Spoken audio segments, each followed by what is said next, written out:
امارت اسلامی افغانستان از هر فرصتی که به خاطر حل معضلات و مشکلات مؤثر دانسته میشه استفاده میکنه و به خاطر بهبود زندگی مردم افغانستان بخصوص در عرصه های اقتصادی از فرصت های به دست آمده تلاش می‌ورزه که به شکل اعظمی و خوب استفاده شود. این سفر ما دشمنی با هیچ جهت نیست و تعامل به همه جهت ها می باشد که باید درک شود و از آن استفاده بهتر صورت بگیرد.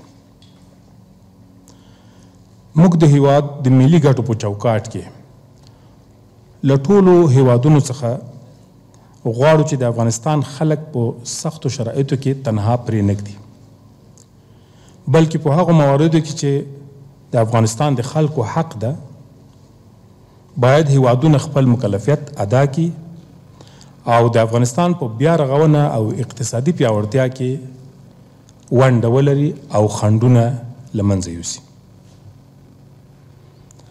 افغانستان خانه مشترک همه افغان هاست. همه مردم کشور ما در هر موقف و هر جایی که قرار دارند می توانند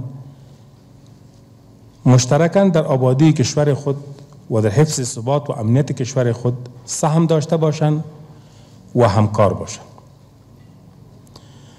موږ دوحې ته د تفاهم او د ستونزو د حل په موخه روان یو او ټول اړونده هیوادونه له افغانستان سره د ښه تعامل دریځ ته رابولو. ما می‌خواهیم موضوعات مربوط به تعامل مثبت و سازنده به افغانستان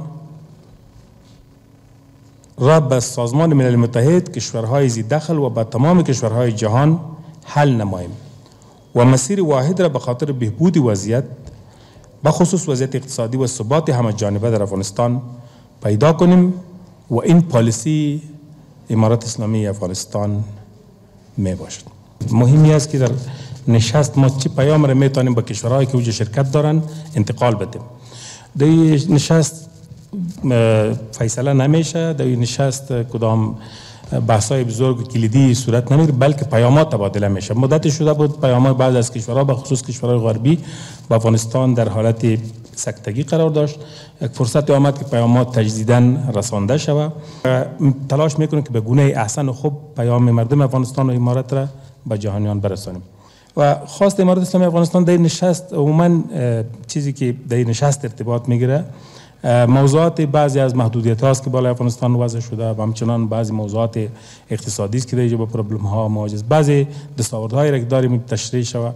گاهی وقت پروپاگاندای صورت میگیره که وضعیت افغانستان را ناهموار نشان میده. این سوءظنا را باید از بین ببریم، پیام مثبت را به کشورها انتقال بدیم.